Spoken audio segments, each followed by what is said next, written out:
Hey guys, what's going on? It's Ash here coming at you today in Clash Royale. Today is balance change day. Today we're going to go ahead and rank the top 5 cards in the opinion of yours truly, the stamp of approval, boom, in every single rarity. So common, rare, epic, and legendary. Before we get to the list, how are you guys enjoying? What has your experience been like on the balance changes so far? I know the community's first reaction, as it always is almost like shock and horror. Like, oh, my favorite card got nerfed, or my most hated card didn't get nerfed, or something along those lines. Really, it's, you know, I put this tweet out yesterday, and I really do believe, of course, just predictions, but I think the mortar's still going to be strong. No need to panic. Some might argue stronger defensively, but, you know, I'll leave that to you guys to decide. I think that Royal Ghost will still be strong.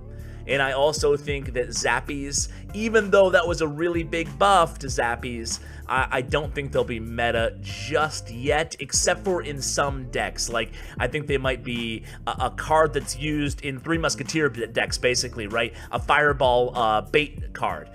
So I can picture a Pump, Three Musketeers, and Zappies really having nice synergy together. Matter of fact, I'll have Donkey Kong on the channel to share that deck. But anyway, enough blabbing here. Let's get into the top 5s. So, for common cards, number 5, actually honorable mentions. Honorable mentions for common cards would be Goblins, Spear Goblins, and Knight. I think they're right on the verge. You can make a case that any of those belong in the top 5. However, they're not going to be in my top 5. We have number 5, Skeleton Barrel. Skeleton Barrel still has the highest win percentage of common cards. However, the use rates are still very low. Now, I hypothesize that's because people haven't leveled it up all the way, even though it doesn't really matter as much as you think on Skeleton Barrel, because they're just skeletons after all. They can all be one-shot by mostly everything. And then number 4, we have Archers. Archers are super strong right now, and they've always been strong. Archers, you can, you know, trace back to day 1 of beta in Clash Royale, day 1 of Scroll before beta, which was the secret code word for Clash Royale.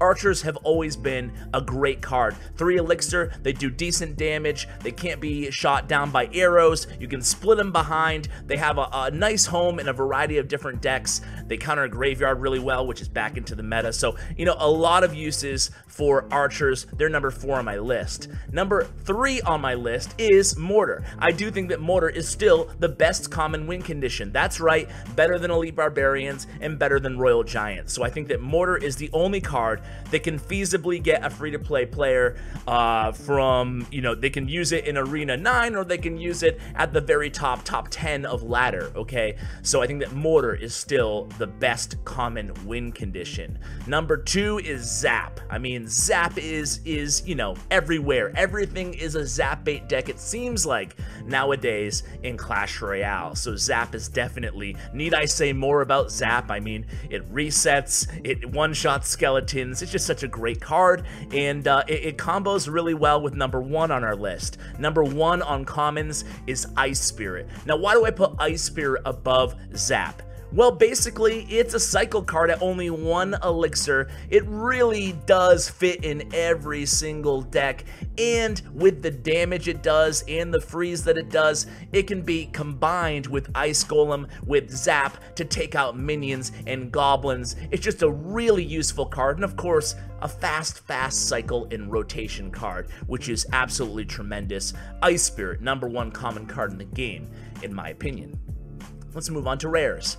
Rares, honorable mentions, Fireball, Battle Ram, 2 cards that, again, you could definitely argue have a spot in the top 5. However, number 5 for me is going to be the recently surprisingly buffed Mini P.E.K.K.A. Mini P.E.K.K.A. got buffed. Not sure he necessarily needed it, although I did kind of suggest that Mini P.E.K.K.A. in Lumberjack and Valkyrie might need a little bit of a buff just to keep up with all the air targeting troops that have been getting buffed recently.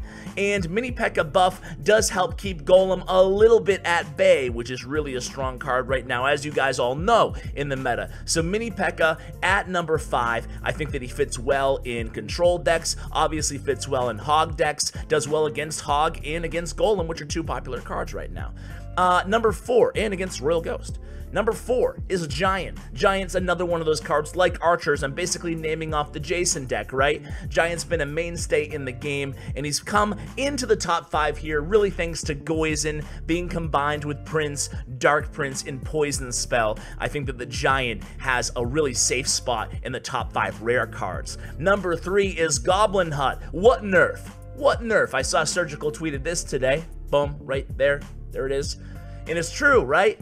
It didn't really seem like that was much of a nerf for Goblin Hut, so Goblin Hut still has a ton of HP, a steady flow of annoying goblins to do chip damage, and it baits out a big spell out of your opponent. So Goblin Hut comes in at number 3. Number 2, can you guys guess number 2 and number 1 here? It's not that hard, I don't think.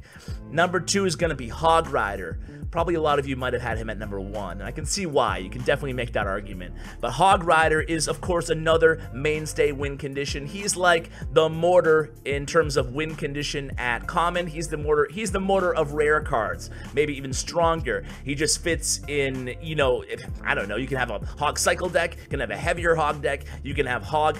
It's just that one card that's a mainstay of win conditions, a mainstay of ladder, and even has a home at tournament level standard. So that's why Hog comes in at number 2. Number 1 is going to be Ice Golem.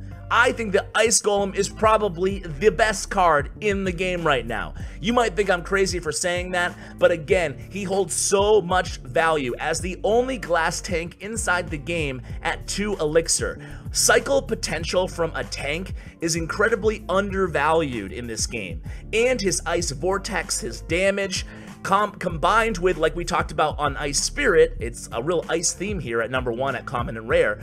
His ice ability is amazing, combined with Zap or Ice Spirit. If you have Ice Spirit and Zap and Ice Golem on the same deck, well, you can stop basically any swarm cards that are coming your way. I really, really like Ice Golem. Plus, it can be used to kite Royal Ghost. It can be used to kite Mega Knight. Big cards in the game that are annoying to deal with. Ice Golem does a really good job at only 2 elixir. Cheap, cheap, cheap.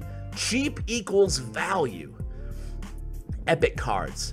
Number 5 on my epic card list is going to be Prince. Prince is back in the game. He's back in the meta. He's in Goizen decks. He's also in the new bait deck. You know, the bait deck with the Ice Wizard and the Prince and the Goblin Barrel.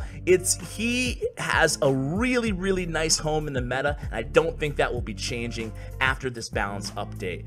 Now, Prince usage rate is sky high now, but guess who else is? Guards. They counter Prince, and they do a good job against Royal Ghost. They do a good job. They basically made Bandit's career go downhill since they were buffed. So Guards coming in at number 4. Guards, just such a strong card right now in the meta defensively. Now at number 3, we have Golem. Golem is crazy right now, especially with the buff to Lumberjack. Really the only meta deck that uses Lumberjack right now. Maybe Balloon too, but Golem is absolutely the king, the dominant king of beatdown right now. Golem decks I expect to be on the rise, so Golem definitely looking good right now. The meta comes in at number 3. Number 2 is Tornado. Tornado right now, I'm surprised they didn't nerf Tornado and number 1 on our list, because Tornado's just such a strong card. It's really replaced the utility of a lot of defensive buildings. Even beatdown decks or even minor control decks that used to always use like an Inferno Tower or a cannon or whatever, they've a lot of them has shifted to Tornado. Even bait decks, which used to always have the Tornado, have shifted, or excuse me, the Inferno Tower, have shifted to Tornado. You can activate King Tower with it. It's just, activating a King Tower was never a thing before Tornado, you know? It's changed the game. I'm surprised at how they didn't nerf it and how strong it is. Number 1 is Poison. Poison is the highest win percentage and highest use rate card in the game right now. I mean, Poison is absolutely everywhere. It hard counters Graveyard at a positive elixir trade. Poison, a really, really, really strong card. Honorable mentions: Cannon Cart, Hunter, Baby Dragon, 3 Musketeers, P.E.K.K.A, Balloon, now that Lava Hound got buff and Lumberjack got buff, and Executioner. That's a lot of cards. It made me realize just how strong the epic cards are in the game when compared to, say, the rare cards. You know, the plight of the free-to-play player, right? Because there's so many cards that you can make a case belong in the top 5 of epics. However, those 5 were, in my opinion, the strongest cards for epic. Now let's move on to legendary, guys. Number 5 on legendary is Lumberjack / Graveyard. It's a new card, Lumberjack / Graveyard. So I really couldn't make a decision here, guys. Graveyard is back in the meta, which is really cool to see. However, Poison still kind of keeps it at bay. So, you know, it's probably an honorable mention, but I don't know. It's a tough one, right? What do you think it should be? Lumberjack or Graveyard in my top 5? You guys can let me know. You guys can decide. You know, I'll put 2 comments. I'll put a Graveyard comment and a Lumberjack comment right as soon as I upload this video, and whatever gets the most likes, that's the one that's going to be on the list. So Graveyard, we already talked about. Lumberjack, with that buff, another unexpected buff in a way, meaning that the card was already pretty strong. I think that Lumberjack now, with that hit speed, with more time to do his job, with all those extra hit points, I think that Lumberjack, previously on my legendary list, he was around, I think, 8. I think he bumped himself up to just on the precipice of top 5.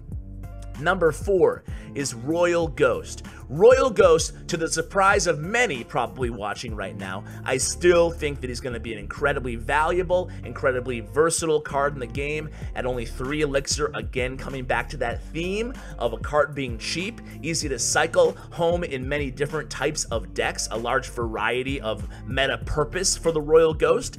I think that Royal Ghost will still be strong. Mark my words, in a month from now, we'll still see him being used in a lot of the top decks over on Stats Royale, on challenges, and even on the top of ladder in TV Royale. Number 3, Ewiz. A lot of people put Ewiz at number 1, but I think that, you know, the buff to Zappies kind of, you know, gave people another option, free-to-play players especially, to use at that 4 cost with the stun effect. I think that Ewiz is really strong. However, I'm probably in the minority here I agree not nerfing him anymore. They did nerf him 2 times in a row previous to this balance update. So I think that Ewiz, I wouldn't cry if they nerfed him. However, I do think that he's strong, but I kind of like him that way, I guess. I kind of do. You know, and again, I know a lot of you guys disagree with me on that one, but hey, I'm here to speak my mind, guys. So I'm going to put Ewiz at number 3. He's still one of the strongest defensive cards in the game. Ice Wiz is kind of creeping up on his territory, though. Number 2, Mega Knight. Mega Knight is so strong, again, a card that a lot of people probably think should be number 1. However, I do think that Mega Knight, and I've said this before, a lot of people disagree again, but Mega Knight at his value, at his cost, it's not that he's easy to counter. That's a bad argument. Oh, he's easy to counter. Hog's easy to counter, so he's not OP. Oh, Royal Ghost, he's easy to counter. He's not OP. You shouldn't base things on how easy they are to counter. But because of his cost, I think there's a high risk reward with Mega Knight. So I was actually one of, again, the minority who didn't want to see him nerfed. They actually didn't nerf him, so it seems like maybe somebody at Supercell agrees. However, there's no doubt about it, right? I'm kind of on the fence here. He's really strong. He's a strong card. P.E.K.K.A kind of, again, keeps him in check a little bit. I like the yin and the yang in the meta.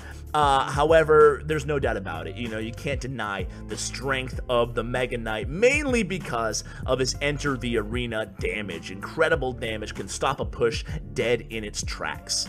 And number 1, I'm still going with Miner, guys. Now, the reason being is obviously the cost is low.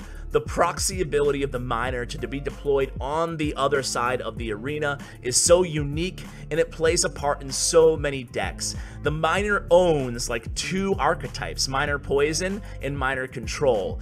And, you know, and even Bait kind of creeps in there in some weird decks, and he has a home in that giant Miner deck with the double minions, which is still going around, by the way. I see him in Mortar decks. He's just a tank at 3 elixir that can be deployed anywhere on the map. It's an incredibly strong ability.